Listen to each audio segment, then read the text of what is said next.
Welcome to Earth Archives. When it comes to the giant carnivorous dinosaurs of the Jurassic, many people will think of Tyrannosaurus or Allosaurus. But in fact the biggest one is the weird-looking Spinosaurus, but it is not for hunting other herbivorous dinosaurs. Today here comes this giant killer. Before the show starts, please subscribe, like, and turn on the little bell. If possible, leave your thoughts. This will help the growth of the show. Without further ado, let's officially start.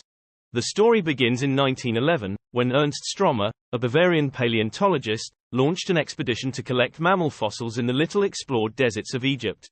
Stromer met up with guide Richard Markgraf, an Austrian fossil collector who lived near Cairo. For the most part, the expedition was a bust for mammal fossils. However, in the Bahariya oasis of Egypt, Stromer discovered large Cretaceous dinosaurs, including several carnivores. By 1912, Stromer returned to Germany and had Markgraf stay to continue excavations. In late 1912, Markgraf came across a partial skeleton of a large and bizarre-shaped dinosaur, Smith, et al. 2006. He shipped the material back to Stromer for study, and in 1915 Stromer published a paper describing the specimen which he coined Spinosaurus aegyptiacus, the spine lizard of Egypt. More and more fragmentary fossils of Spinosaurus were discovered and sent to Stromer. By 1936 Stromer had enough material to make a reconstruction which showed it to be a huge, lumbering, bipedal carnivore with a giant sail on its back. Stromer's Spinosaurus material had been on display at the Bavarian State Collection in Munich. When World War II began, Stromer tried desperately, but unsuccessfully, to get his specimens moved out of Munich and away from Allied bombings. Unfortunately, in 1944, an Allied bombing run obliterated the museum and all of Stromer's fossils. This dinosaur was lost for years. Fragments of this dinosaur and its relatives would be found from time to time. However, nothing substantial enough had been found to do an accurate analysis and reconstruction. Thus, Spinosaurus remained enigmatic for over 50 years. In 2008, Ibrahim was doing fieldwork in the Cretaceous Kem beds near Erfoud, Morocco. While there, he bought a small box that contained unusual dinosaur bones. They were in an odd purple-colored matrix with yellow streaks. The fossil also had an unusual-looking cross-section.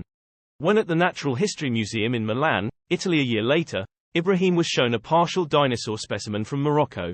He immediately realized it was a very rare partial Spinosaurus and that the specimen looked identical to his small unusual fossils with the purple, yellow matrix he purchased in 2008. Realizing that it might be the same specimen, he thought he may be able to find the exact location and excavate more of it. Ibrahim returned to Erfoud 4 years later to track down the fossil dealer. With many false leads he was about to give up. On his last day in Morocco, Ibrahim was sitting at a cafe and miraculously recognized the fossil dealer as he happened to walk by. The dealer brought Ibrahim to the dig site, showing where the Spinosaurus was unearthed. Ibrahim, with the help of Paul Serino, an expert on Spinosaurus, returned to the dig site with a team and uncovered more of the specimen. Ibrahim and Serino then took digital measurements of their new specimen, measurements from Stromer's pictures, and digital measurements of other fragmentary finds in North Africa. They did an in-depth analysis of all these fossils and in 2014 published the most accurate reconstruction of Spinosaurus to date, a semi-aquatic dinosaur.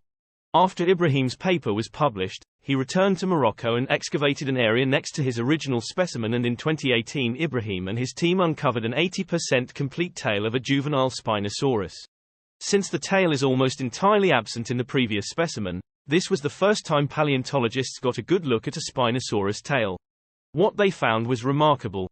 The paddle-shaped tail was ideally designed for propulsion in water. This confirmed that Spinosaurus swam and was aquatic in nature. Ibrahim and his team published these new findings in a 2020 paper. These aquatic adaptations are discussed below.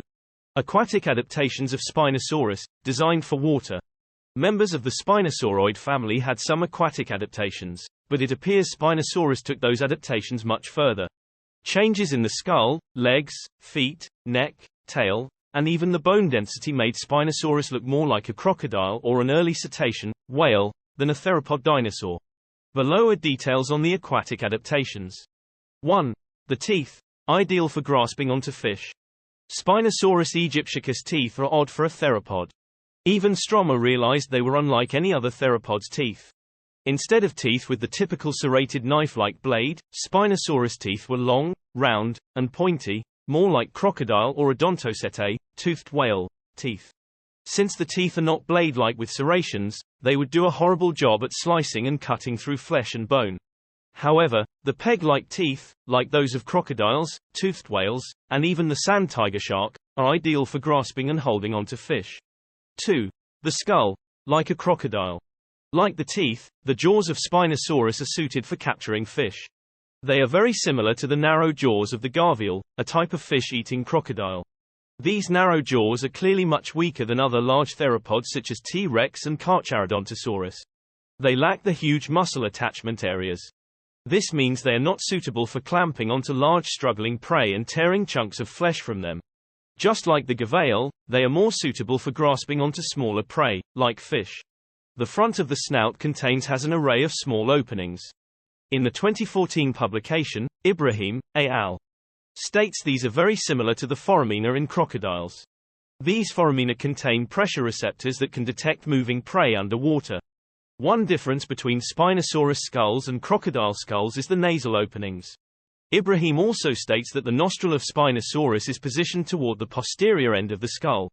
This would help keep water out, and allow Spinosaurus to better breathe when mostly submerged. A similar design can be seen on early cetaceans. 3. The tail. Designed for water propulsion. The tail is unique in Spinosaurus. It's unusually long, has very tall processes, and is unusually flexible. Other theropods have very rigid tails that are used as a counterbalance. Spinosaurus tail is paddle-shaped, designed to bend laterally. Ibrahim, al. 2020. This is the same design that is seen in bony fish and crocodiles. This means Spinosaurus tail was probably used for propulsion when swimming and diving. 4. The hind limb. Designed for swimming, not walking. Ibrahim discovered the pelvis was reduced and the hind limbs, such as the femur, were short. However, these shortened hind limbs have robust muscle attachments. Ibrahim, al. 2014. Ibrahim notes this same type of design is found in early cetaceans, whales, and semi-aquatic mammals that use their hind limbs for paddling in water. Spinosaurus hind legs were better designed for swimming than walking. Ibrahim also noticed huge differences in the hind feet when compared to other large theropods. The hind feet are flattened and resemble the feet of shorebirds. Ibrahim suggests the hind feet were adapted for walking on soft substrates, or were even webbed for paddling in water.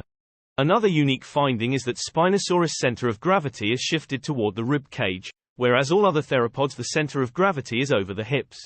This means it would have been very difficult to walk on its short back legs. All other theropods are bipedal. Ibrahim suggests Spinosaurus was not bipedal, but needed its forelimbs to walk. 5. Bones like an early cetacean, whale. Another interesting finding from Ibrahim's paper is the bone density of Spinosaurus.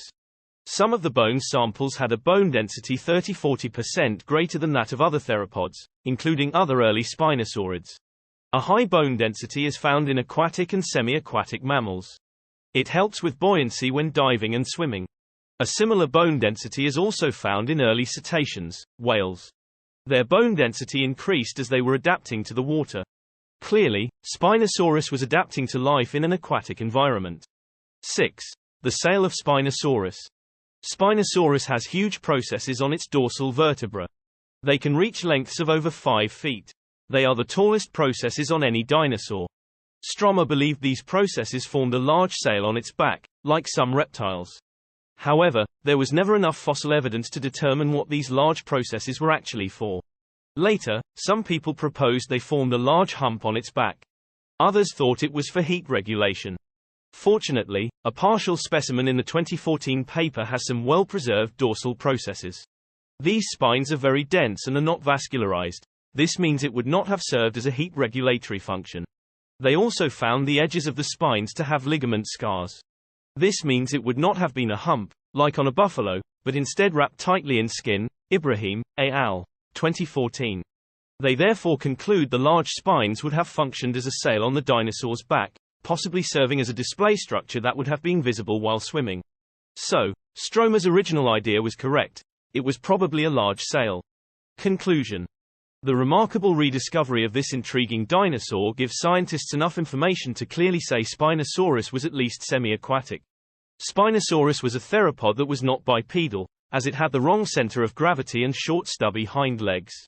It had a crocodile-like skull and teeth for grasping onto fish, with crocodile-like water pressure sensors.